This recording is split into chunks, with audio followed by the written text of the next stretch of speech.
혼자 있는 친구들 있으면은 왜 혼자 같이 놀자.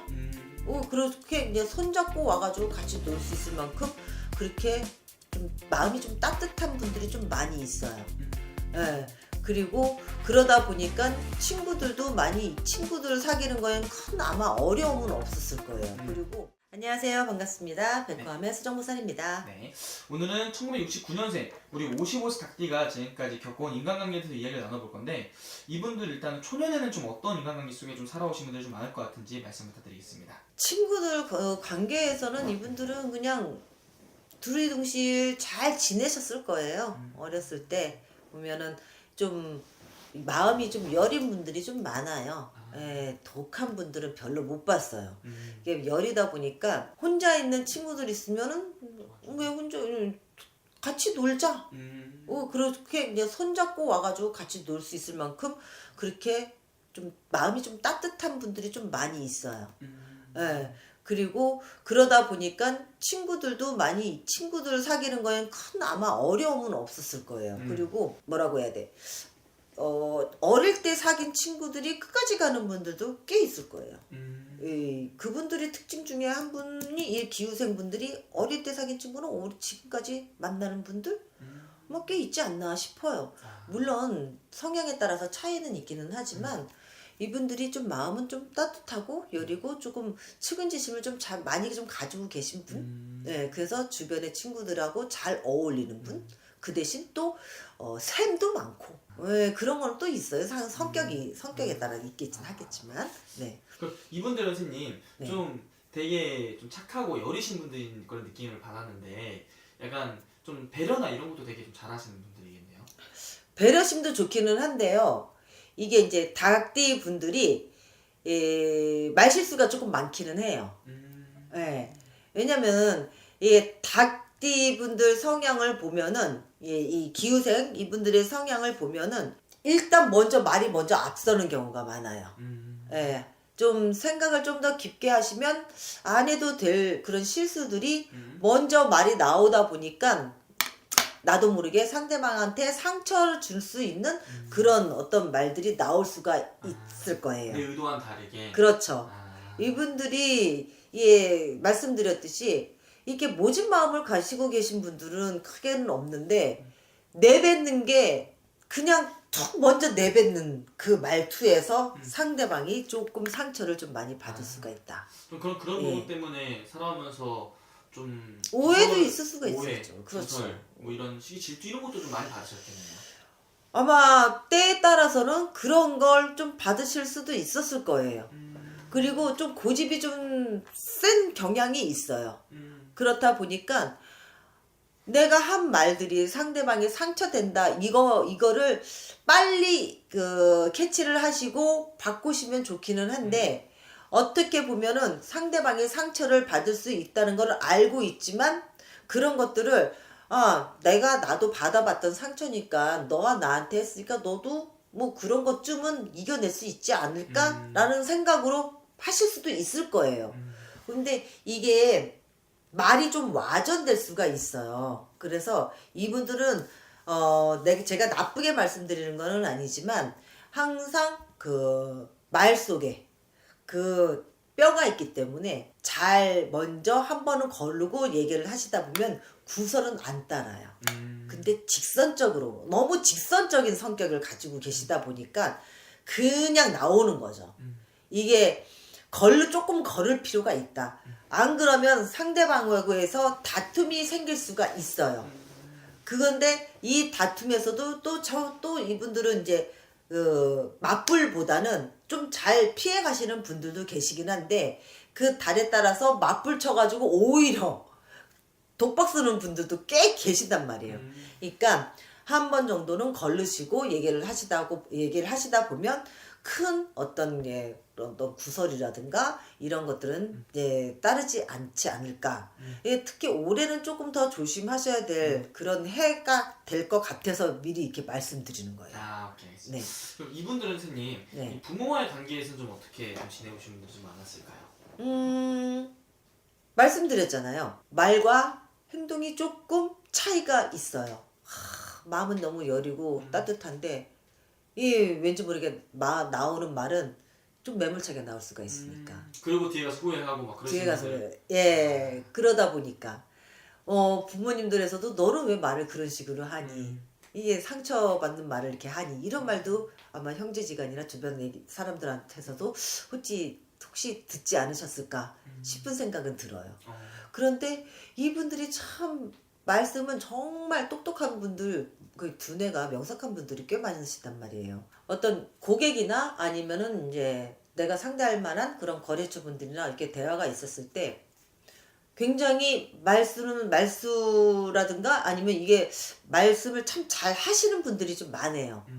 예, 조곤조곤하게 그 설명을 굉장히 디테일하게 잘 하시는 분들이 좀 많단 말이에요. 근데 요거에서 내가 잠깐의 말 실수가 있으면 이거를 만회를 하려고 거기에다가 다른 말이 또 섞어서 들어올 수가 있어요. 그래서 상대방이 그 말로 인해서 오해를 살 수가 있다는 그런 얘기를 드리고 싶은 거예요. 이게 오해를 할 수 있으니까 내가 잘못한 거 있으면은 그냥 빨리 시인을 하고 바로 그 자리에서 고쳐서 이런 것들을 설명을 하시고 그러면은 탈 없이 지나가는데 만회하려고 위에다가 더 포장을 하다 보니까 그 포장지가 찢겨졌을 때 원래 그 상태가 나오잖아요. 이럴 때 그 거래처나 그 고객이 그 상대방이 실망을 할 수가 있단 말이에요. 이게 올해 들어서 또 그런 것들이 좀 자주 비쳐 보여요. 그러니까 그때 당시 나한테 처해진 이 상황에서 내가 이렇게 말이 나왔을 때 상대방이 받아들이기 힘들겠다라고 했을 경우는 바로 정정을 하시는 게 좋다고 말씀드리고 싶어요. 이거를 정정하지 않고 간다 보면 이게 나중에 크게 조금 좀 관제가 될 수가 있어요. 자꾸 구설이 자꾸 들어온다. 제가 이 성향을 말씀드리면서도 이렇게 계속 나가면 올해 구설 들어오는데 이런 말들이 자꾸 들어오니까 기운이 들어오니까 말씀드리는 거예요. 바로 그때 바로 시정을 하시고 정정해서 그 상황을 말씀하시면 그것들은 그 다음에 들어올 그런 구설이라든가 이런 나쁜 상황들은 피해 가실 수가 있어요. 예. 그럼 이제 좀 다른 얘기지만 네. 이분들 인간관계에 살아오면서 네. 이분들을 가장 힘들게 했던 부분, 이분들이 눈물 흘렸던 시기에 있다면 어떤 것 때문에 좀 많이 이분들 힘들었던 게 좀 많았을까요? 뭐가 있을까?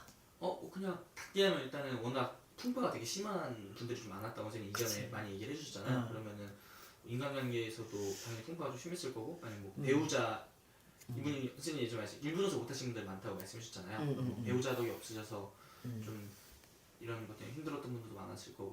오케이. 일단 내 사람이 조금 약해요. 내 거가 약한 거죠. 결혼을 했어도 일부 종사가 힘든 분들이 좀 꽤 있었을 거예요. 그렇기 때문에 혼자 힘으로 살아나가시는 분들이 있다 보니까 항상 옆에 사람이 그리워요.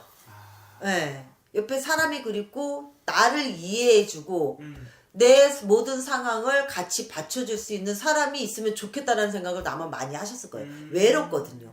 이게 외로움을 많이 타는 외로움을 많이 타는 그런 나이대예요. 그래서 옆에 진정으로 나를 위해줄 수 있는 반려자라든가 아니면은 친구가 항상 옆에 있으면 좋겠다. 근데 그 기운이 좀 약해서 어떻게 보면 이분들은 항상 사람을 조금 그리워해야 된다, 그리워한다. 외로운 그런 나이대라고 보여져요.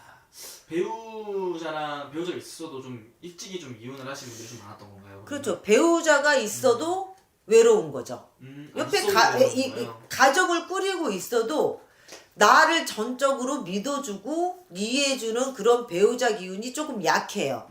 그러다 보니까 뭐 한 입을 덮고 자는 부부일지라도 외로운 거죠. 항상 옆에 허하게 비어있다고 해야 되나?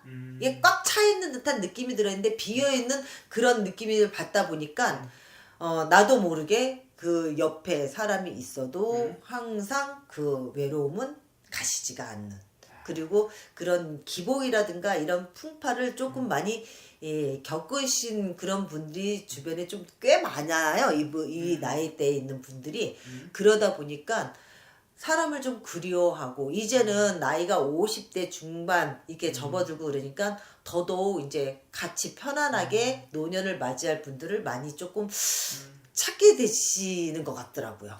예. 좀 더 좀 많은 눈물을 좀 흘려온 분들이 좀 많겠네요. 이분들은 인생에 있어서도. 아, 그렇죠. 그냥 오해도 사고, 음, 예, 피치 못하게 남들한테 오해를 사기도 하고, 음, 나는 과한, 이 상대방이 과한 그런 관심이다라고 생각할지 모르겠지만, 이분한테 그게 그냥 이분들한테는 그냥 자기만의 그런 그 표현인 거예요. 상대방을 대할 때, 이렇게 대해주면 이 사람들은, 내 마음이 편하니까 이 사람들도 그냥 편안하게 내 정성, 내 성에 그대로 받아들였으면 좋겠는데, 참 그게 이상한 게 상대방이 그렇게 고집부대로 잘 못 받아들여요. 이분들이 가지고 있는 그 특징 중에 하나는 뭐냐면, 내가 진심으로 대한다고 해서 상대방이 내 진심을 알아주느냐. 그렇지 못하는 분들이 대다수더라고요. 그래서 항상 그 분들로 인해서 이분이 상처를 받아요. 그러니까 이건 거죠. 내 진심을 진심으로 못 알아주는 분들. 예. 그래서 그분들 때문에 상처를 받는 분들. 이게 그래서 이분들이 좀 마음이 여리고 좀 남들한테 모질게 대하지를 못해요. 내가 이렇게 됐는데 상대방이 이것 때문에 또 나로 인해 상처받으려나? 아니면은 또 이 사람이 이 행동을 내가 이런 식으로 대했는데 이분이 또 내가 이분한테 상처를 받을 수가 있지 않나? 이게 항상 마음속에는 그 누구한테 상처 받는 것도 두렵지만 상처 주는 것도 두려운 분. 이게 좀 착하신 분들이 많아요. 예, 예. 그럼 이분도 이제 앞으로가 또 중요하니까 네. 앞으로는 좀 인간관계에서 어떻게 지내고 가는 게 좋을지 그리고 올해 또 인간관계에 좀 어떤 변화들이 찾아올지 말씀 부탁드리겠습니다. 지금 혼자 있는 분들 같은 경우에는 계속 아주 앞으로 계속 혼자 살기가 좀 힘드실 수가 있기는 한데 그래도 누구 새로운 배우자를 만난다거나 새로운 인연을 만난다기보다는 그냥 가볍게 내 말을 들어줄 수 있는 친구 같은 연인 같은 뭐 그런 친구 이런 관계를 유지하면서 가시는 게 제일 좋을 것 같아요. 더 이상 거기에서 내 마음에 내가 그 준 마음만큼 받는 게 아니라 오히려 내가 그걸 더 상처를 받을 수가 있어요. 그러니까 그냥 편안하게 친구처럼 만나실 수 있는 분들을 사귀시는 게 제일 좋지 않나. 또 꼭 내 사람이 아니어도 옆에 있어도 괜찮을 분들을 분명히 주변에 많이 계시니까 그렇게 만남을 유지해 가시다 보면은 외로움은 덜 하시지 않나 싶은 생각이 들어요. 남을 위해서 살기보다는 내 자신을 위해서 그동안 남들한테 많은 배려를 해주셨던 분들이 많아요. 그런데 이제부터는 앞으로 인생은 나를 위해서 나를 배려하고 나를 아끼면서 사시는 그런 쭉 앞으로의 그런 삶을 사셨으면 좋겠다라는 말씀을 드리고 싶어요. 알겠습니다. 네. 오늘 또 이렇게 좋은 말씀해주셔서 감사합니다. 감사합니다.